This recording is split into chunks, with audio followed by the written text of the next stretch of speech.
എല്ലാ പ്രിയപ്പെട്ടവർക്കും വിവിധ മാധ്യമങ്ങളിലൂടെ എന്നെ ശ്രദ്ധിക്കുന്ന, എന്നെ കാണുന്ന എല്ലാവർക്കും എൻ്റെ പ്രത്യേകമായിരിക്കുന്ന സ്നേഹത്തെയും വന്ദനത്തെയും അറിയിക്കുന്നു. ദൈവം നിങ്ങളെ ധാരാളമായി അനുഗ്രഹിക്കട്ടെ എന്ന് ദൈവസന്നിധിയിൽ പ്രാർത്ഥിക്കുന്നു. ഈ സന്ദേശത്തിൻ്റെ തലക്കെട്ട് ദൈവത്തിൻ്റെ നാമം എന്തിന്, അല്ലെങ്കിൽ ഒരു തലക്കെട്ടിൻ്റെ രണ്ടാമത്തെ ഭാഗം കൂടിയുണ്ട്, രക്തം ചൊരിയുന്നത് എന്തിന്. അങ്ങനെ രണ്ട് തലക്കെട്ട്. ഒന്നാണ് ദൈവത്തിൻ്റെ നാമവും രക്തം ചൊരിയുന്നതും എന്തിന് എന്നുള്ളതായ കാര്യമാണ് നിങ്ങളുമായി പങ്കുവയ്ക്കുന്നത്. നിങ്ങൾ ചിലപ്പോൾ പല ആവർത്തി ഇതിനോടുള്ള ബന്ധത്തിൽ നിങ്ങൾ സന്ദേശങ്ങൾ കേട്ടിട്ടുള്ളവരാണ്. എൻ്റെ ഹൃദയത്തിൽ ഇപ്രകാരമുള്ള ഒരു സന്ദേശത്തെക്കുറിച്ച് പറയുവാനായിട്ട് ആഗ്രഹിച്ചു നിങ്ങളുമായി പങ്കുവയ്ക്കുന്നത് നിങ്ങളുടെ ജീവിതത്തിൽ അതൊരു അനുഗ്രഹമായി തീരും. ആത്മീകമായ ഉന്നമനത്തിന്, ഉയർച്ചയ്ക്ക് അത് കാരണമായി തീരും എന്നെനിക്ക് നല്ല ഉറപ്പുണ്ട്. നിങ്ങളുടെ വിലയേറിയ ശ്രദ്ധയെ ഞാൻ ആഗ്രഹിക്കുന്നു. ഞാൻ പറഞ്ഞു വന്നത് ദൈവത്തിൻ്റെ നാമവും രക്തം ചൊരിയുന്നതും എന്തിനു വേണ്ടി എന്നുള്ളതാണല്ലോ. നമുക്ക് വിവിധ മതങ്ങൾ അവരുടെ ആചാരങ്ങളിലും അല്ലെങ്കിൽ അവരുടെ ആരാധന രീതികളിലൊക്കെ കാണുന്നതായ ഒരു പ്രധാനപ്പെട്ട ഒരു കാര്യമാണ് ആ ദൈവങ്ങളുടെ നാമം ആവർത്തിച്ച് പറയുന്നതായിരിക്കുന്ന കാര്യങ്ങൾ നമുക്ക് മനസ്സിലാക്കുവാനായിട്ട് കഴിയും. ഒത്തിരി തവണ ഹൈന്ദവ മതത്തിലും അതുപോലെ ഇസ്ലാം മതത്തിലും അതുപോലെ യഹൂദ മതത്തിലും നമുക്ക് ഇങ്ങനെ പ്രത്യേകമായ രീതിയിൽ ആവർത്തിച്ച് പറയും. അങ്ങനെ ചെയ്യുന്നതിനൊക്കെ പല പേരുകളുണ്ട്. ഒരു മന്ത്രം ചെയ്യുന്നത് പോലെ അങ്ങനെ ആവർത്തിച്ച് നാമത്തെ ഏറ്റുപറയുന്നതായ കാര്യങ്ങൾ നമുക്ക് കാണുവാനായിട്ട് കഴിയും. ഇതുപോലെ തന്നെ യഹൂദന്മാരുടെ ഇടയിൽ ആവർത്തിച്ച് പറയുന്ന കാര്യമുണ്ട്. പുതിയ നിയമത്തിലേക്ക് പറയുന്ന കാര്യമുണ്ട്. അവൻ്റെ നാമത്തെ ഏറ്റുപറയുന്ന അധരഫലം എന്ന സ്തോത്രയാഗം. അതെന്നെ ഇത് മഹത്വപ്പെടുത്തുന്നു എന്നാണ് സങ്കീർത്തനക്കാരൻ 50-ലും അതുപോലെ ലേഖനത്തിലും നമുക്കത് കാണുവാനായിട്ട് കഴിയും. ഞാൻ പറഞ്ഞു വരുന്നതായ കാര്യമെന്ന് പറയുന്നത്, അപ്പോൾ ദൈവത്തിൻ്റെ നാമം എന്തിനു വേണ്ടിയാണെന്നും ഇങ്ങനെ എല്ലാ മതങ്ങളിലും നമുക്കത് കാണുവാനായിട്ട് കഴിയുന്നുണ്ട്. അപ്പോൾ അതിന് എന്താണ് പ്രത്യേകത എന്നുള്ളതായ കാര്യങ്ങൾ ഒന്ന് ചെറുതായിട്ട് ചിന്തിക്കുവാനായിട്ട് ഇടയാകും. അതുപോലെ തന്നെ നാം പറഞ്ഞു രക്തം ചൊരിയുന്നതായിരിക്കുന്ന കാര്യങ്ങളെക്കുറിച്ച് നമ്മൾ ചിന്തിക്കേണ്ടതുണ്ടല്ലോ. നമുക്ക് ഏകദേശം ഒരു 30 അല്ലെങ്കിൽ 40 കൊല്ലം മുൻപ് നമ്മുടെ ഇന്ത്യ മഹാരാജ്യത്ത് ഒത്തിരി മൃഗങ്ങളെ അല്ലെങ്കിൽ പക്ഷികളെയൊക്കെ ഇതുപോലെ പല നിലകളിലൊക്കെ അങ്ങനെ കൊല്ലുന്നതായ കാര്യങ്ങൾ നമുക്ക് കണ്ടിട്ടുണ്ട്. യഹൂദ മതത്തിൽ ഇഷ്ടംപോലെ യാഗങ്ങളും ഇതുപോലെ രക്തം ചൊരിഞ്ഞിട്ടുള്ള യാഗങ്ങളും നമുക്ക് കാണുവാനായിട്ട് കഴിയും. എന്നാൽ ക്രൈസ്തവ മതത്തിൽ അങ്ങനെയുള്ള രക്തം ചൊരിഞ്ഞിട്ടുള്ള ഒരു യാഗത്തെക്കുറിച്ചോ അല്ലെങ്കിൽ യാഗങ്ങളുടെ ആവശ്യകതയെക്കുറിച്ചോ നമുക്ക് കാണുവാനായിട്ട് കഴിയുന്നില്ല. ഏകദേശം 2000 വർഷങ്ങൾക്ക് മുൻപേ രക്തം ചൊരിഞ്ഞിട്ടുള്ള അല്ലെങ്കിൽ ഈ ക്രൈസ്തവ മാർഗത്തിൽ രക്തം ചൊരിഞ്ഞിട്ടുള്ള ഒരു കാര്യങ്ങളും പറയുന്നില്ല, പഠിപ്പിക്കുന്നില്ല എന്നൊക്കെ നമുക്ക് കാണുവാനായിട്ട് കഴിയും. രക്തം എന്ന് പറയുന്നത് ആത്മീയ തലങ്ങളിൽ എന്തൊക്കെയോ വലിയ മാറ്റങ്ങളുണ്ട്. വലിയ രീതിയിൽ ഒരു ചലനം നടത്തുവാൻ കഴിവുള്ള ഒന്നാണ് രക്തം ചൊരിയുക എന്നുള്ളത്. അത് ഉദ്ദേശിക്കുന്നതിന് വളരെ ഫലപ്രദകരമായ രീതിയിൽ അല്ലെങ്കിൽ അതൊരു കുറച്ചും കൂടി പവർഫുള്ളായിരിക്കുന്ന ഒരു കാര്യങ്ങളെ ഉപയോഗിക്കുന്ന ഒരു കാര്യമാണ് രക്തം ചൊരിഞ്ഞുകൊണ്ടുള്ള കാര്യങ്ങൾ. അപ്പോൾ ദൈവത്തിൻ്റെ നാമം അതുപോലെ തന്നെ രക്തം ചൊരിയുന്നതും ഇതൊക്കെ ഒരു ചലനമുണ്ടാക്കുവാൻ ശക്തിയുള്ളതാണ്. അപ്പോൾ ആത്മീയ ലോകത്തിൽ പ്രത്യേകിച്ച് ക്രൈസ്തവ ചിന്തയോടുള്ള ബന്ധത്തിൽ നമുക്ക് കൂടുതൽ മനസ്സിലാക്കുവാനായിട്ട് ഇടയാകുന്നത് നമ്മുടെ ആത്മീയ ജീവിതത്തിന് അനുഗ്രഹമാണ്. എൻ്റെ ഈ ചെറിയ പ്രഭാഷണം നിങ്ങൾക്ക് അല്പം ചില ചെറിയ കാര്യങ്ങൾ അറിവിലേക്കും അപ്പോൾ തന്നെ കേൾക്കുമ്പോൾ പ്രാർത്ഥനയോടെ ആയിരിക്കുമ്പോൾ ചില മാറ്റങ്ങൾ, ചില വിടുതലുകൾ നമ്മുടെ ജീവിതത്തിൽ ഉണ്ടാകുമെന്ന് വിശ്വസിക്കുവാനും അങ്ങനെ സംഭവിക്കുവാനും ഇടയായിത്തീരും. നമുക്ക് വേഗത്തിൽ മറ്റുള്ള കാര്യങ്ങളിലേക്ക് നമുക്ക് കടക്കാം. ദൈവത്തിൻ്റെ നാമം എന്തിനാണ് നമ്മൾ ഉപയോഗിക്കുന്നത് എന്ന് ദൈവവചനത്തെ ബേസ് ചെയ്തുകൊണ്ട് നമുക്ക് ഒന്ന് വേഗത്തിൽ ചിന്തിക്കാം.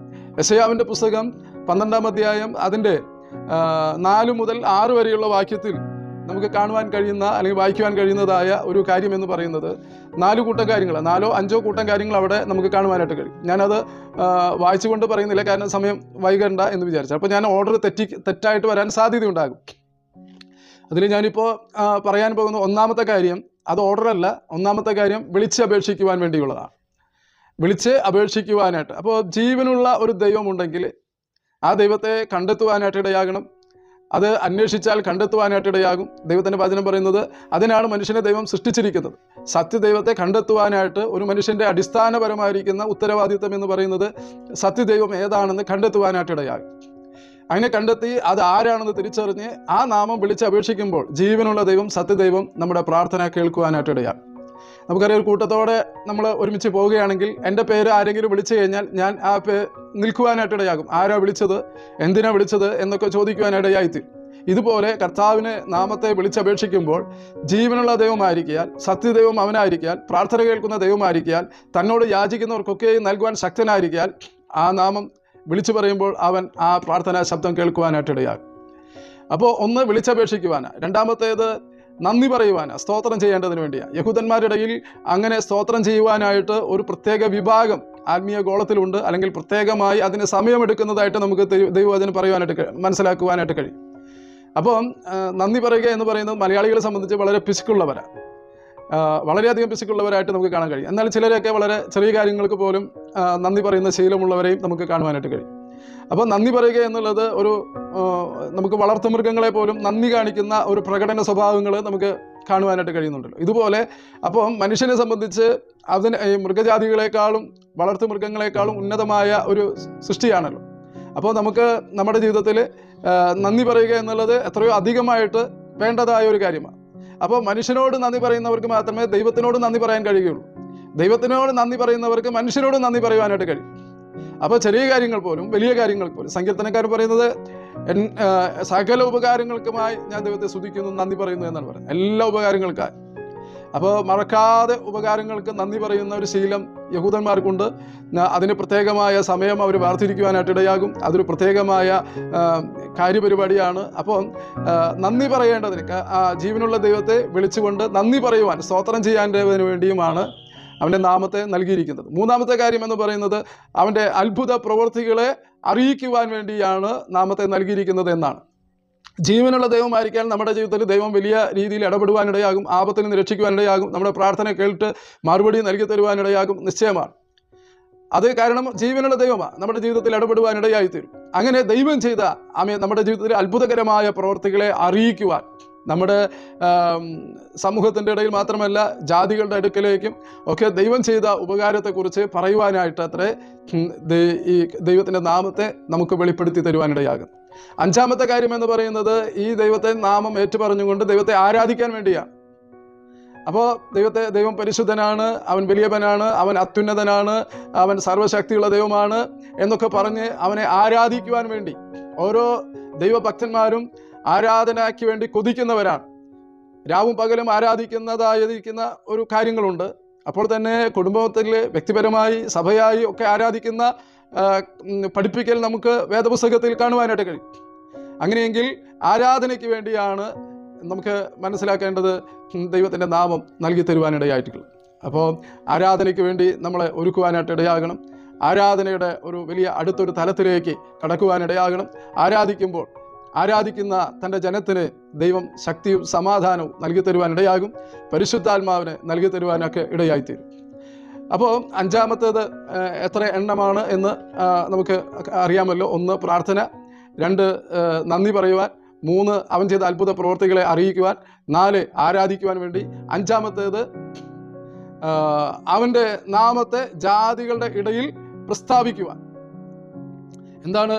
ഈ ദൈവം സത്യദൈവമാണ്, അവനാണ് നിത്യനായ ദൈവം, അവനാണ് പരിശുദ്ധനായ ദൈവം, അവനാണ് ജീവനുള്ള ദൈവം, അവനാണ് ഏക സത്യദൈവം എന്ന് ജാതികളുടെ ഇടയിൽ അറിയിക്കുവാൻ വേണ്ടിയാണ് അവൻ ഈ നാമത്തെ നൽകി തന്നിരിക്കുന്നത്.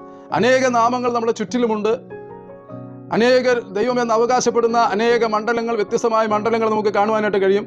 അതിൻ്റെ നടുവിൽ ഈ ദൈവമാണ് സത്യദൈവമെന്ന് അറിയിക്കുവാൻ വേണ്ടിയാണ് ഈ നാമത്തെ നൽകി തന്നിരിക്കുന്നത്. ഇത് നമ്മൾ എടുത്തിരിക്കുന്ന വാക്യം എന്ന് പറയുന്നത് യെശയ്യാവിൻ്റെ പുസ്തകം 12-ാം അധ്യായം 4 മുതൽ 6 വരെയുള്ള വാക്യങ്ങളാണ്. അത് നിങ്ങൾക്ക് വായിച്ചാൽ വ്യക്തമായി ആ കാര്യങ്ങളെ അറിയുവാനായിട്ട് കഴിയും. അത് ഓർഡറിൽ നമുക്ക് മനസ്സിലാക്കുവാനായിട്ട് കഴിയും. അപ്പോൾ നാമത്തെ നമുക്ക് നൽകി തന്നു. ഇതുപോലെ തന്നെ നമുക്ക് നാമത്തെ എന്തിനു നൽകി തന്നു എന്നുള്ളത് അത് ആവർത്തിച്ച് പറയുന്ന ഒരു മണ്ഡലം ആത്മീയ മണ്ഡലത്തിലുണ്ട്. എല്ലാ മതങ്ങളിലും പറയുന്നുണ്ട്. അതൊരു മന്ത്രം പോലെ അത് പവറായിട്ട് നിൽക്കുവാനായിട്ട് ഇടയായിത്തീരും. ആ നാമത്തിൻ്റെ ശക്തി സത്യദൈവമായിരിക്കുന്ന നാമത്തെ ഏറ്റുപറയുമ്പോൾ മറ്റുള്ള നാമത്തെ ഏറ്റുപറയുന്നതിനേക്കാളും പ്രവചിക്കാൻ കഴിയാത്ത നിലയിലുള്ള ഒരു ദൈവശക്തി നമുക്ക് വേണ്ടി വ്യാപരിക്കും എന്നുള്ളത് 100-ൽ 101% ഉറപ്പുള്ള കാര്യമാണ്. അപ്പോൾ കർത്താവിൻ്റെ നാമത്തെ എത്രത്തോളം ഏറ്റുപറയുവാനായിട്ട് കഴിയുന്നുവോ, ആ നാമത്തെ എത്രത്തോളം ഉയർത്തുവാൻ കഴിയുന്നുവോ, അത്രത്തോളം പവർ, അല്ലെങ്കിൽ ഒരു ദൈവികമായ, അല്ലെങ്കിൽ നമുക്ക് എല്ലാവർക്കും അറിയാം മന്ത്രം എന്ന് പറയുന്നത്, മന്ത്രത്തിനൊരു പവറുണ്ട്. അപ്പോൾ സത്യദൈവത്തെ, ആ നാമത്തെ ഏറ്റുപറയുമ്പോൾ, അപ്പോൾ മന്ത്രത്തിനേക്കാളൊക്കെ വലിയ രീതിയിൽ, അതിശയിപ്പിക്കുന്ന രീതിയിൽ അതിനെ നമുക്ക് ആ വ്യത്യാസം കാണുവാനായിട്ട് കഴിയും. എന്നെ കേൾക്കുന്ന പ്രിയപ്പെട്ടവരെ, ആ നാമം അതുപോലെ തന്നെ രക്തം ചൊരിയുന്നതും എന്തിനു വേണ്ടി എന്നുള്ളതാണ് നമ്മുടെ പ്രധാനപ്പെട്ടതായ ചെറിയ കാര്യങ്ങൾ നിങ്ങളുമായി പങ്കുവയ്ക്കുവാനായിട്ട് ആഗ്രഹിച്ചിരിക്കുന്നത്. ഇതിനെക്കുറിച്ച് കൂടുതൽ നമുക്ക് അടുത്ത ഒരു സമയം നമുക്ക് കാണുവാനായിട്ട് കഴിയും. രക്തം ചൊരിയുന്നത് നാം പറയുവാനിടയായി തീർന്നു. ഇതുപോലെ തന്നെ എല്ലാ മേഖലകളിലും, എല്ലാ മതങ്ങളിലും ശക്തമായി, അല്ലെങ്കിൽ ആ ആത്മീയമായിരിക്കുന്ന കാര്യങ്ങളിലൊക്കെ വലിയ ചലനമുണ്ടാക്കാൻ കഴിയുന്നതാണ് രക്തം ചൊരിയുന്നത്. അതിനു വേണ്ടിയിട്ടാണ്. ഒന്നും കൂടെ കൂടുതൽ പണ്ട് കാലങ്ങളിൽ ക്രൈസ്തവ ഗോളത്തിൽ 2000 വർഷങ്ങൾക്ക് മുൻപ് രക്തം ചൊരിച്ചിലില്ല. പുതിയ നിയമത്തിൽ രക്തം ചൊരിച്ചിലില്ല, ആത്മീയമായിട്ട് ഉപയോഗിക്കുന്നില്ല. എന്നാൽ ഇന്നും വളരെ ഈ ഇന്ത്യയിലെ 10-30 കൊല്ലമായിട്ടാണ് അത് നിരോധിക്കുവാനായിട്ട് ഇടയായിട്ടുള്ളത്. എന്താണ്, രക്തം കൊണ്ടുള്ള പരിപാടിക്ക് വേണ്ടിയിട്ട് എന്ത് ചെയ്യാൻ പാടില്ല, പക്ഷികളെയോ മൃഗങ്ങളെയോ അറക്കുവാൻ പാടില്ല എന്നുള്ള ഒരു കാര്യം നമുക്ക് കാണുവാനായിട്ട് കഴിയും. എന്നാൽ യഹൂദന്മാർ ഇന്നും ഒരു യാഗമർപ്പിക്കുവാൻ ശരിയായി ജെറുസലേമിൽ ഒരു ആലയം പണിയുന്നുവെങ്കിൽ അവിടെ ചുവന്ന പശുവിനെയും മറ്റു യാഗങ്ങളെയും അർപ്പിക്കുവാനായിട്ട് അവർ കാത്തിരിക്കുകയാണ്. അപ്പോൾ രക്തം എന്ന് പറയുന്നത് ആത്മീയമായ നിലകളിൽ വളരെ ചലനമുണ്ടാക്കുന്ന ശക്തിയുടെ ഒരു മണ്ഡലത്തെ നമുക്ക് കാണുവാനായിട്ട് കഴിയും. അപ്പോൾ ഒന്ന് യേശുവിൻ്റെ നാമവും അതുപോലെ തന്നെ പവർഫുൾ ആയിരിക്കുന്നതാണ് രക്തം. അങ്ങനെയെങ്കിൽ യേശുവിൻ്റെ രക്തം എത്രത്തോളം പവർഫുൾ ആയിരിക്കുമെന്ന് നിങ്ങൾ തന്നെ ചിന്തിപ്പാനായിട്ട് ഞാൻ ആഗ്രഹിക്കുക. ഞാൻ പറഞ്ഞു വരട്ടെ, ദൈവത്തിൻ്റെ നാമം മാത്രം മതിയെങ്കിൽ ഈ രക്തം ചൊരിയേണ്ട ആവശ്യമില്ലല്ലോ. അപ്പോൾ രക്തം ചൊരിഞ്ഞത് എന്തിനു വേണ്ടിയാണെന്നാണ് നമ്മൾ മനസ്സിലാക്കേണ്ടത്. ദൈവത്തിൻ്റെ നാമം മാത്രം മതിയായിരുന്നുവെങ്കിൽ രക്തം ചൊരിയേണ്ട ആവശ്യമില്ല. എന്നാൽ രക്തം മാത്രം മതിയെങ്കിൽ ദൈവത്തിൻ്റെ നാമത്തിൻ്റെ പ്രസക്തിയും ആവശ്യമില്ല. അപ്പോൾ ഇവിടെ കാണുവാൻ കഴിയുന്നത്, ദൈവത്തിന് ഒരു നാമം ഉണ്ട് എങ്കിലും രക്തം ചൊരിയേണ്ടത് ഒരു ആവശ്യമായിരിക്കുന്ന ഘടകമാണ്. ആത്മീയമായ ചലനം ഉണ്ടാക്കുന്നത് മറ്റു നിലകളിൽ മറ്റുള്ള എല്ലാവരും, ലോകത്തിലുള്ള എല്ലാവരും ചെയ്യുന്നു. എന്നാൽ ദൈവത്തിൻ്റെ വചനപ്രകാരം രക്തം ചൊരിയുന്നത് എന്തിനു വേണ്ടിയാണ് എന്ന് നമുക്ക് കാണുവാൻ കഴിയുന്നുവെങ്കിൽ, നമുക്ക് പഴയ നിയമത്തിലൊക്കെ പറയുന്ന ഒരു കാര്യമുണ്ട്. എബ്രായ ലേഖനം 9-ാം അധ്യായത്തിൽ പറയുന്ന ഒരു കാര്യമുണ്ട്. രക്തം ചൊരിഞ്ഞിട്ടല്ലാതെ വിമോചനമില്ല, വീണ്ടെടുപ്പില്ല. എങ്കിൽ ഒരു കാര്യത്തെ സ്വാതന്ത്ര്യം വരുത്തുവാൻ, അല്ലെങ്കിൽ പൂർണ്ണമായി വീണ്ടെടുക്കുവാൻ രക്തം ചൊരിഞ്ഞിട്ടല്ലാതെ അതിന് വിമോചനമില്ല. ഏതൊരു വസ്തുവാണെങ്കിലും അതിനൊരു വിമോചനം ഉണ്ടാകണമെങ്കിൽ, എനിക്ക് പൂർണ്ണമായി എന്ത് ചെയ്യണം, സ്വന്തമായി തീരണമെങ്കിൽ, യാതൊരു അവകാശവും ഇല്ലാതെ പൂർണ്ണമായി എൻ്റെ ജീവിതത്തിലേക്ക് വരണമെങ്കിൽ ദൈവത്തിൻ്റെ വചനം പറയുന്നത് രക്തം ചൊരിഞ്ഞിട്ടല്ലാതെ വിമോചനമില്ല എന്നുള്ളതാണ്. അവിടെയാണ് രക്തം ചൊരിയേണ്ടതിൻ്റെ ആവശ്യം വരുന്നത്. നമുക്കറിയാം, പുറപ്പാട് പുസ്തകം 6-ാം അധ്യായത്തിലാണെന്ന് തോന്നുന്നു, യഹോവ എന്ന നാമത്തിൽ ഞാൻ അവർക്ക് പ്രത്യക്ഷനായിട്ടില്ല. ഇസ്രായേലിൻ്റെ അടിമ ജീവിതത്തെക്കുറിച്ച് നമുക്ക് കാണുവാനായിട്ട് കഴിയും. ഫറവോനും സൈന്യവും വലിയൊരു ഭരണ സംവിധാനം വലിയ ശക്തിയോടെ ഇസ്രായേലിനെ അടിമകളാക്കിക്കൊണ്ടിരിക്കുക.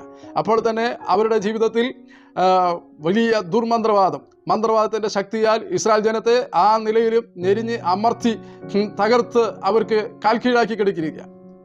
അവർക്ക് ഒരു സൈന്യമായി തീരുവാനായിട്ടുള്ള, ഒരു യുദ്ധം ചെയ്യാനായിട്ടുള്ള ഒരു സൈനിക ശക്തിയോ ഏതെങ്കിലും നിലയിൽ വാളോ കുന്തങ്ങളോ മറ്റു കാര്യങ്ങളോ ഒന്നും ഇസ്രായേലിൻ്റെ കയ്യിലില്ല. അങ്ങനെ അടിമകളായി തീർന്ന ഒരു ജനം 430 വർഷം ജീവിച്ചു, അവിടെ വേല ചെയ്തു, കഠിനമായി വേല ചെയ്തു. പക്ഷേ അവരുടെ ജീവിതത്തിൽ സമ്പാദിക്കുവാനൊന്നും കഴിഞ്ഞിട്ടില്ല. ഇങ്ങനെയുള്ള പശ്ചാത്തലത്തിൽ അവരുടെ നിലവിളി കേട്ടു. അവരുടെ കഷ്ടത കണ്ടുകൊണ്ടാണ് അവർ രക്ഷിക്കുവാനായിട്ട് മോശയോട് പറയാനിടയായി തോന്നുന്നു, യഹോവ എന്ന നാമത്തിൽ ഞാൻ അവർക്ക് ഇതുവരെയും വെളിപ്പെട്ടില്ല, അവരെ രക്ഷിക്കുവാൻ ഞാൻ ഇറങ്ങി വന്നിരിക്കുന്നു. അവർക്ക് വേണ്ടി 10ാമത്തെ ബാധ അയക്കുമ്പോൾ പറയുന്ന ഒരു കാര്യമുണ്ട്. നിങ്ങളുടെ വീടുകളിൽ ആട്ടിൻകുട്ടിയെ കൊന്ന് ആ രക്തമെടുത്ത് കട്ടിളപ്പടിമേലും കുറുമ്പടിക്കാലുമേലും പുരട്ടുക. സംഹാരകൻ കയറാൻ കഴിയാതെ വണ്ണം ആ രക്തം നിങ്ങൾക്ക് സംരക്ഷണം നൽകുവാനിടയാകും. രക്തം പുരാട്ടത്ത എല്ലാ ഭവനങ്ങളിന്മേലും മനുഷ്യരെന്നില്ല, മൃഗജാതികളെന്നില്ല, ഏതൊക്കെ കടിഞ്ഞൂലുകളാണോ അവയെല്ലാം കൊല്ലപ്പെടുവാനായിട്ട് ഇടയാകും. അങ്ങനെ ആ രക്തം പുരട്ടിയ ഭവനങ്ങളിൽ സംഹാരകൻ കയറാതെ ആ ഭവനങ്ങളിൽ നിലവിളി ഉണ്ടായില്ല, മരണമുണ്ടായില്ല, കൊല്ലപ്പെട്ടത് ഒന്നും ഉണ്ടായില്ല. കാരണം ആ രക്തമായിരുന്നു. ആ രക്തം എന്തിനു വേണ്ടിയാണ് ചൊരിഞ്ഞത് എന്ന് പറഞ്ഞാൽ, ഈ ഇസ്രായേൽ ജനത്തിൻ്റെ മേലുള്ള ആ ഫറവോൻ്റെയും സൈന്യത്തിൻ്റെയും അവരുടെ മന്ത്രവാദത്തിൻ്റെയും ആഭിചാരത്തിൻ്റെയും അന്ധകാരത്തിൻ്റെ മണ്ഡലങ്ങളുടെ അവകാശങ്ങളെയും അതുപോലെ തന്നെ നാം നേരത്തെ പറഞ്ഞു വന്നതുപോലെ അവർക്ക് സൈന്യമായി നിൽക്കുവാൻ കഴിയാത്ത, യുദ്ധം ചെയ്യുവാൻ കഴിയാത്ത നിലയിലേക്ക്, നാലാമത്തെ പറയുന്നതായ കാര്യമെന്ന് പറയുന്നത് അവരൊക്കെ ഒരു നന്മയും 430 വർഷം അധ്വാനിച്ചിട്ട് ഒരു നന്മയും ഇല്ലാതിരുന്നതിൻ്റെ നടുവിൽ ഇതിന്മേലെല്ലാം ഒരു വിടുതൽ, ഒരു ജയമെടുക്കുവാൻ തക്കവണ്ണം എല്ലാ ദുഷ്ടന്റെ അവകാശങ്ങളും എല്ലാത്തിന്മേലും ഒരു ജയമെടുക്കേണ്ടതിന് വേണ്ടി പൂർണ്ണമായി ദൈവത്തിൻ്റെത് മാത്രമായി തീരേണ്ടതിന് വേണ്ടി ദൈവം ഒരുക്കിയതാണ് ഒരു പൂർണ്ണ വിടുതൽ അവരുടെ മേലെ വെളിപ്പെടുവാനായിട്ടിടയായി തീരണം. ഒരു ദുഷ്ട അവകാശങ്ങളും അവരുടെ മേലെ ഉണ്ടാകാൻ ഇടയാകരുത്. അതിന് ദൈവത്തിൻ്റെ വചനം പറയുന്ന പോലെ ദൈവത്തിൻ്റെ നീതി സജീവവും പൂർണ്ണവുമായ ഒരു നീതി അവരുടെ മേൽ വെളിപ്പെടണമെങ്കിൽ ദൈവത്തിൻ്റെ വചനം പറയുന്നു, എന്താണ് പറയുന്നത്? രക്തം ചൊരിഞ്ഞിട്ടല്ലാതെ വിമോചനമില്ല.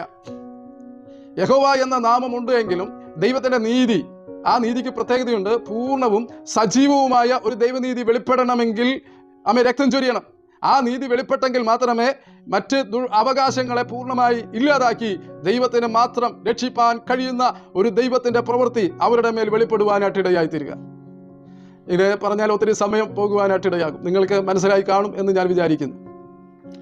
അപ്പോൾ യഹോവയും അവർക്ക് നാമത്തെ നൽകി എങ്കിലും ദൈവത്തിൻ്റെ നീതി അവരെ രക്ഷിക്കുവാൻ മറ്റ് ഒരു അവകാശങ്ങളും ഇസ്രായേലിൻ്റെ മേലെ ഉണ്ടാകാതിരിക്കാൻ വേണ്ടിയാണ് ആ രക്തം, ആ ആട്ടിൻകുട്ടികളുടെ രക്തം അവിടെ ചൊരിയുവാനായിട്ടിടയായിത്തീർന്നത്. ആ ഭവനങ്ങളിലാണ് ദൈവത്തിൻ്റെ രക്ഷ വരുവാനിടയായി തീർന്നത്, ദൈവത്തിൻ്റെ നീതി വെളിപ്പെടുവാനിടയായി തീർന്നത്. അവരുടെ ജീവിതത്തിൽ ഒരു വലിയ വ്യത്യാസം, മാറ്റം, ഒരു രക്ഷയുടെ അനുഭവം വരുവാനായിട്ടിടയായി തീർന്നു. എന്നെ കേൾക്കുന്ന പ്രിയപ്പെട്ടവരെ, അപ്പോൾ യേശുവിൻ രക്തം ചൊരിഞ്ഞത് എന്തിനു വേണ്ടി എന്നുള്ളതാണ് പ്രധാനമായി. ഇന്നും നമ്മൾ അപ്രകാരം രക്തം വളരെ ചലനമുണ്ടാക്കുന്നത്, ഏത് നിലയിലാണ് രക്തം ചൊരിയപ്പെടുന്നത് അതിന്മേൽ വലിയ ശക്തമായ ഒരു അവകാശം വെളിപ്പെടുവാനിടയായി തീരും എന്നുള്ളത് ഇതിൽ നിന്ന് മനസ്സിലാക്കുവാനായിട്ടിടയാകും. അപ്പോൾ ഒരു രക്തം ചൊരിയപ്പെട്ടാൽ അതുപോലെ തന്നെ ഏത് നാമത്തിലാണോ ഏതിന്മേലാണോ അവിടെ പൂർണ്ണമായ അവകാശം ആ രക്തം ചൊരിഞ്ഞവർക്ക് വേണ്ടി വെളിപ്പെടുവാനിടയായി തീരും. അന്ധകാര ശക്തികളാണോ രക്തം ചൊരിഞ്ഞതെങ്കിൽ ആ ശക്തികൾക്ക് ആ വ്യക്തിയോ കുടുംബമോ അവകാശം പറയുവാനായിട്ടിടയായി തീരും. അപ്പോൾ രക്തം ആവശ്യമാണ് എന്നുള്ളത് ഒരു കാര്യം മനസ്സിലാക്കുവാനായിട്ടിടയാകും. നമുക്ക് പിന്നീട് രണ്ടാമത്തേതായ ഒരു കാര്യമെന്ന് പറയുന്നത്, ആ ഇസ്രായേൽ ജനത്തെ അതുപോലെ അവിടുന്ന് പുറപ്പെടുവിച്ചുമ്പോൾ വാളും കുന്തവും ഒന്നുമില്ലാത്ത ജനം വളരെ സമാധാനത്തോടെ സന്തോഷത്തോടെ പുറപ്പെട്ടു. പിന്നീട് അവർ 430 വർഷം അധ്വാനിച്ച നന്മ അവരുടെ കയ്യിൽ വെള്ളിയും പൊന്നുമായിട്ട് അവരുടെ കയ്യിൽ മിസ്രയീം ഈജിപ്തിലെ ജനം കൊടുക്കുവാനിടയായി തീർന്നു. അങ്ങനെ ബഹുസമ്പന്നരായിട്ടാണ് അവരെ അടിമ നുകം പൊട്ടിച്ച് പുറപ്പെടുമ്പോൾ അവരുടെ കയ്യിലുണ്ടാകുവാനിടയായി തീർന്നു. അപ്പോൾ ആ രക്തത്തിൻ്റെ ഒരു വിടുതൽ, ദൈവത്തിന് പൂർണ്ണമായ അവകാശം ലഭിച്ചപ്പോൾ ലഭിക്കേണ്ട നന്മകൾ അവരുടെ കരത്തിൽ വരുവാനിടയായെങ്കിൽ ജീവനുള്ള ദൈവത്തിൻ്റെ രക്തം, യേശുവിൻ്റെ രക്തം, നമുക്ക് ലഭിക്കേണ്ട നന്മകൾ ആരൊക്കെ തടഞ്ഞാലും എന്തൊക്കെ ലഭിക്കില്ല എന്ന് പറഞ്ഞാലും പിന്നീട് നമ്മുടെ കരത്തിൽ ലഭിക്കുവാനിടയായിത്തീരും. നാം സ്വതന്ത്ര ദൈവത്തിൻ്റെ പ്രതിഫലത്തിന് വേണ്ടി കാത്തിരിക്കുകയാണ്. ഈ അല്പസമയങ്ങളൊക്കെ നന്മ ലഭിച്ചില്ല എങ്കിലും അല്പസമയം കൂടെ വെയിറ്റ് ചെയ്യുന്നുവെങ്കിൽ, ക്ഷമയോടെ കാത്തിരിക്കുന്നുവെങ്കിൽ, യേശുവിൻ്റെ രക്തം നമ്മളുടെ മേൽ അവകാശമായിട്ട് നാം നിൽക്കുന്നുവെങ്കിൽ നിശ്ചയമായും അധ്വാനിച്ചതിൻ്റെ ലഭിക്കേണ്ടതിൻ്റെ അവകാശത്തിൻ്റെ നന്മകളെ നമ്മുടെ കരത്തിലെത്തുവാനായിട്ടിടയായി. പിന്നീട് ഇസ്രായേൽ ജനം പോയത് മരുഭൂമിയിൽ ചെല്ലുവാനിടയായി തീർന്നു. അവിടെ അവരെ ആരാധനയ്ക്ക് വേണ്ടി ദൈവം ഒരുക്കുവാനായിട്ടിടയായി. ഫറവോനോട് പറഞ്ഞത് ഇങ്ങനെയാണ്, എൻ്റെ ജനത്തെ ആരാധിപ്പാൻ വിട്ടയക്കുക എന്നാണ്. അപ്പോൾ ആരാധിക്കുവാനായിട്ട് വിട്ടയക്കുവാൻ ഫറവോൻ പറയുന്ന ഒരു കാര്യമുണ്ട്. ആദ്യം പറയുന്നത് പുരുഷന്മാരൊക്കെ പോയാൽ മതി, ബാക്കിയുള്ളവരൊക്കെ ഇവിടെ നിന്നോട്ടെ എന്ന്. പിന്നെയും ബാധകൾ കയറി വന്നപ്പോൾ അവർ പറഞ്ഞു, നിങ്ങൾ സ്ത്രീകളും കൂടെ പോയിക്കൊള്ളട്ടെ, കുട്ടികളും മൃഗങ്ങളൊക്കെ ഇവിടെ നിന്നുകൊള്ളട്ടെ എന്നാണ് പറഞ്ഞത്. അങ്ങനെയൊക്കെ പറഞ്ഞ് അവസാനം നിങ്ങൾക്ക് പോകാം, മൃഗസമ്പത്തുകളൊക്കെ ഇവിടെ നിന്നുകൊള്ളട്ടെ എന്നൊക്കെ പറയുന്നതായ കാര്യങ്ങൾ നമുക്ക് കാണുവാനായിട്ട് കഴിയും. പിന്നീട് ഇസ്രായേൽ ജനം സ്വാതന്ത്ര്യത്തോടെ പുറപ്പെടുമ്പോൾ അവർ മരുഭൂമിയിൽ ചെല്ലുന്നത് ദൈവത്തെ ആരാധിപ്പാൻ വേണ്ടിയാണ്. ആരാധനയ്ക്ക് ജാതികളുടേതായ ചുറ്റുപാടുകളും സ്വാധീനങ്ങളും ഇല്ലാതെ ജീവനുള്ള ദൈവം, അവരെ രക്ഷിച്ച ദൈവം, അവരെ വിടുവിച്ച ദൈവം, ഈ സത്യദൈവത്തെ ആരാധിപ്പാനായി ദൈവം അവസരങ്ങൾ തുറക്കുവാനായിട്ട് ഇടയായിത്തു. നമ്മൾ പറഞ്ഞു വന്നത് ഇസ്രായേൽ ജനത്തെ മരുഭൂമിയിൽ കൊണ്ടുവന്ന് ശരിയായ ഒരു ആരാധനയ്ക്ക് വേണ്ടി അവരെ വിളിച്ച് വേർതിരിച്ചതായിട്ട് നമുക്ക് കാണുവാനും മനസ്സിലാക്കുവാനായിട്ട് കഴിയും. അബ്രഹാമിനോട് ദൈവം ഒരു വാഗ്ദത്തം ചെയ്തിട്ടുണ്ട്. ലൂക്കോസിന്റെ സുവിശേഷം 1-ാം അധ്യായം അതിൻ്റെ 74-ാം വാക്യത്തിൽ പറയുന്നത്, നീ എന്നെ ഭയം കൂടാതെ ആരാധിക്കേണ്ടതിന് വിശുദ്ധിയോടെ നീതിയോടെയും ആരാധിപ്പാനായിട്ടുള്ള കൃപ നൽകുമെന്നാണ് പറഞ്ഞത്. കൃപയാൽ നമ്മുടെ സ്വന്തം കഴിവ് കൊണ്ടല്ല, നമ്മുടെ ഏതെങ്കിലും പ്രവൃത്തികൾ കൊണ്ടല്ല, ദൈവത്തിൻ്റെ കൃപയാൽ നമുക്ക് വിശുദ്ധിയോടെയും നീതിയോടെയും ആരാധിപ്പാനായി, ഭയം കൂടാതെ ആരാധിപ്പാനായി നിന്നെ കൃപ നൽകുമെന്നാണ് പറഞ്ഞത്. നമുക്കതിനെക്കുറിച്ച് കൂടുതൽ മനസ്സിലാക്കുവാനായിട്ട് കഴിയണമെങ്കിൽ യഹൂദന്മാരോടുള്ള ബന്ധത്തിൽ, ഇസ്രായേലിനോടുള്ള ബന്ധത്തിൽ, ജെറുസലേം ദേവാലയത്തിൽ അതിവിശുദ്ധമായ സ്ഥലത്തേക്ക് പുരോഹിതന്മാർക്ക് പ്രവേശിക്കാൻ കഴിയുകയില്ല. അവിടെ കട്ടിയായിട്ടുള്ള തിരശ്ശീല അവിടെ അവരെ തടസ്സമാക്കി വെച്ചിരിക്കുകയാണ്. എന്നാൽ ആണ്ടിലൊരിക്കൽ മഹാപുരോഹിതനെ കയ്യിൽ ആടിൻ്റെ രക്തവുമായിട്ട് ചെല്ലുവാനായിട്ട് കഴിയും. അത് ആണ്ടിലൊരിക്കൽ കയ്യിൽ ആട്ടിൻകുട്ടിയുടെ രക്തമുണ്ടാകണം. അതുണ്ടെങ്കിൽ മാത്രമേ പ്രവേശിക്കാൻ കഴിയുകയുള്ളൂ. ആ രക്തം മുഖാന്തരമാണ്. ആ രക്തം കൂടാതെ അതിലേക്ക് പ്രവേശിക്കാൻ കഴിയുകയില്ല. ആ രക്തമാണ് ആ മഹാപുരോഹിതനാണെങ്കിലും മഹാപുരോഹിതനെ അടുക്കിൽ ചെല്ലുവാനായിട്ട് കഴിയുന്നത്, കൃപാസനത്തിൻ്റെ അടുക്കിലേക്ക് ചെല്ലുവാൻ കഴിയുന്നത്, അതിവിശുദ്ധ സ്ഥലത്തേക്ക് പ്രവേശിക്കാൻ കഴിയുന്നത് അത് ആണ്ടിലൊരിക്കൽ മാത്രം. അപ്പോൾ ശരിയായ ഒരു ആരാധനയ്ക്ക് ദൈവത്തിൻ്റെ അടുക്കിലേക്ക് ചെല്ലണമെങ്കിൽ, അതിവിശുദ്ധമായ സ്ഥലത്തേക്ക് പ്രവേശിക്കണമെങ്കിൽ രക്തം കൂടാതെ, ഒരു ശുദ്ധീകരണം കൂടാതെ ദൈവത്തിന് മാത്രം അവകാശപ്പെടുന്ന ഒരു നിലയിലേക്ക് രക്തം നമ്മെ ഒരുക്കുവാനായിട്ട് ഇടയായിത്തീരും. അങ്ങനെയാണ് മഹാപുരോഹിതനെ ആ വേർതിരിക്കപ്പെട്ട കട്ടിയായിട്ടുള്ള തിരശ്ശീല കടന്ന് അതിവിശുദ്ധ സ്ഥലത്തേക്ക് പ്രവേശിക്കുവാൻ സാധ്യമായി തീരുന്നത്. ഇതുപോലെ തന്നെയാണ് നമുക്ക് അതിവിശുദ്ധമായ സ്ഥലത്തിലേക്ക് യഥാർത്ഥമായ ഒരു ശുദ്ധീകരണത്തോടെ പൂർണ്ണമായി ദൈവത്തിന് മാത്രമായി നാം തീരുന്നതായ നിലയിൽ സത്യാരാധകർ മാറുവാനിടയാകണം. ഭയം കൂടാതെ വിശുദ്ധിയോടെ നീതിയോടെ ആരാധിപ്പാൻ ഇടയാകണമെങ്കിൽ യേശുവിൻ്റെ രക്തത്വം കൂടെ മാത്രമേ കഴിയുകയുള്ളൂ. അപ്പോൾ ശരിയായ ഒരു ആരാധനയ്ക്ക് വേണ്ടിയാണ് രക്തം ചൊരിയുവാനായിട്ട് ഇടയായി തീർന്നത്. അവൻ്റെ അടുക്കിലേക്ക് ചെല്ലുവാൻ കഴിയുന്നത് യേശുവിൻ്റെ രക്തത്താലാണ്. നമുക്ക് എബ്രായ ലേഖനം പിന്നെയും നമ്മെ പഠിപ്പിക്കുന്നുണ്ട്, യേശുവിൻ്റെ രക്തമുഖാന്തരം നമുക്ക് അതിവിശുദ്ധമായ സ്ഥലത്തേക്ക്, ആ ദൈവത്തിൻ്റെ അടുക്കിലേക്ക് നമുക്ക് പ്രവേശനം സാധ്യമായി തീർന്നു. അവൻ്റെ അടുക്കിലേക്ക് ധൈര്യത്തോടെ പ്രവേശിക്കാൻ സാധിക്കുന്നു. പാപങ്ങളെ ഏറ്റുപറയുന്നവരുടെ ജീവിതത്തിൽ യേശുവേ എന്ന് വിളിച്ച് പാപങ്ങളെ ഏറ്റുപറയുന്നവരുടെ ജീവിതത്തിൽ പാപം ക്ഷമിക്കുകയും ആ രക്തം നമ്മെ ശുദ്ധീകരിപ്പാനിടയായി തീരും. അങ്ങനെയാണ് ഈ അതിവിശുദ്ധ സ്ഥലത്തേക്ക് ആരാധകന് ശരിയായ ഒരു ആരാധകനായി പ്രവേശിക്കുവാനായിട്ട് കഴിയുന്നത്. ആ രക്തത്തെക്കുറിച്ച് പിന്നെ നമുക്ക് 2-3 കാര്യങ്ങൾ പറയാനായിട്ടുണ്ട്. ഒരു കാര്യം, നമ്മെ ഈ അതിവിശുദ്ധ സ്ഥലത്തേക്ക്, ദൈവത്തിൻ്റെ കൃപാസനത്തിൻ്റെ അടുക്കിലേക്ക്, ദൈവം എവിടെയായിരിക്കുന്നോ അതിൻ്റെ അടുത്തേക്ക് പ്രവേശനം ഒരുക്കുന്നത് യേശുവിൻ്റെ രക്തമാണ്. അതിനെ പാപത്തെ ഏറ്റുപറയുവാനായിട്ട് ഇടയാകണം. അപ്പോൾ പാപം ക്ഷമിക്കുകയും യേശുവിൻ്റെ രക്തത്താൽ നമ്മളെ ശുദ്ധീകരിപ്പാനിടയായിത്തീരും. റോമാലേഖനം പിന്നെ പറയുന്നത് എങ്ങനെയാണ്? 1 യോഹന്നാന്റെ ലേഖനം 1-ാം അധ്യായം അതിൻ്റെ 7-ാമത്തെ വാക്യം പറയുന്നത്, യേശുവിൻ്റെ രക്തം സകല പാപവും പോക്കി നമ്മെ ശുദ്ധീകരിക്കുന്നു. ആ രക്തം കൊണ്ട് ശുദ്ധീകരിച്ചാൽ നമ്മൾ ദൈവം മുമ്പാകെ വിശുദ്ധരായിത്തീരും. അബ്രാഹാമിന് കൊടുത്ത 1-ാമത്തെ വാഗ്ദത്തമാണ്, വിശുദ്ധിയോടെ നീ എന്നെ ആരാധിക്കും. ആ രക്തം നമ്മളെ ശുദ്ധീകരിക്കുമ്പോൾ നാം വിശുദ്ധരായി തീർന്ന് ദൈവത്തെ ആരാധിക്കാനായിട്ട് കഴിയും. റോമാലേഖനം 5-ാം അധ്യായം അതിൻ്റെ 9-ാമത്തെ വാക്യത്തിൽ പറയുന്നത്, യേശുവിൻ്റെ രക്തത്താൽ നീതീകരിക്കപ്പെട്ടിട്ട്. അപ്പോൾ യേശുവിൻ്റെ രക്തത്താൽ പാപങ്ങളെ ഏറ്റുപറയുമ്പോൾ യേശുവിൻ്റെ രക്തത്താൽ എന്ത് സംഭവിക്കും? നീതീകരിക്കപ്പെടും. നമ്മുടെ കഴിവല്ല, യേശുവിൻ്റെ രക്തത്താൽ നീതീകരിക്കപ്പെടുവാനിടയാകും. നീതീകരിക്കപ്പെട്ടാൽ നീതിമാനായി ദൈവം എണ്ണുവാനായിട്ടിടയാകും. ദൈവം മുമ്പാകെ നമുക്ക് നീതിമാന്മാരായി തീരുവാനായിട്ടിടയാകും. അപ്പോൾ വിശുദ്ധിയോടെയും നീതിയോടെയും എന്നെ ആരാധിപ്പാനുള്ള കൃപ തരും എന്ന് പറയുന്നതായ വാഗ്ദത്തം നമ്മുടെ ജീവിതത്തിൽ ശരിയായ ആരാധനയ്ക്ക് വേണ്ടി യേശുവിൻ്റെ രക്തം നമുക്ക് ഗുണകരമായി തീരുകയാണ്. അപ്പോൾ ഒന്ന്, നമ്മൾ ഈ ഈജിപ്തിൽ കിടന്ന് ഇസ്രായേൽ ജനത്തെ വിടുവിച്ചതായ ആ കാര്യങ്ങളെക്കുറിച്ച് മനസ്സിലാക്കുവാനായിട്ട് ഇടയാകണം. പൂർണ്ണമായി ദൈവത്തിന് മാത്രം അവകാശപ്പെടുവാനായിട്ട് അന്ധകാര ശക്തികളുടെ ഒരു അവകാശങ്ങളും ഇല്ലാതെ ദൈവത്തിൻ്റെ നീതി പൂർണ്ണമായി നമുക്ക് വെളിപ്പെട്ട് ലഭിക്കേണ്ടതിന്, ലഭിക്കാത്ത നന്മകളെ ലഭിക്കുവാൻ തക്കവണ്ണം ദൈവനീതി വെളിപ്പെടേണ്ടതിന്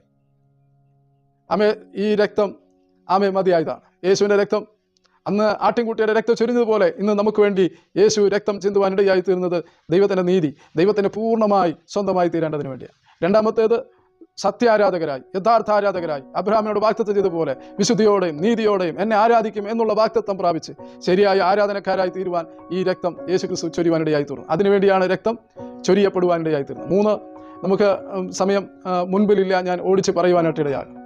1, യേശുവിൻ്റെ രക്തം, ഹാബേലിൻ്റെ രക്തം പ്രതികാരത്തിന് വേണ്ടി നിലവിളിക്കുമ്പോൾ യേശുവിൻ്റെ രക്തം നമുക്ക് വേണ്ടി ഗുണകരമായി സംസാരിക്കുക. Praise the Lord. അന്ധകാര ശക്തികൾ നമുക്കെതിരെ വാടകോരുമ്പോൾ, എതിർത്ത് നിൽക്കുമ്പോൾ ഈ രക്തം നിലവിളിക്കുക. പാപത്തെ ഏറ്റുപറഞ്ഞ് യേശുവെ രക്ഷകനും നാഥനുമായി സ്വീകരിച്ചവർക്ക് വേണ്ടി യേശുവിൻ്റെ രക്തം നിലവിളിക്കുവാനിടയാകും.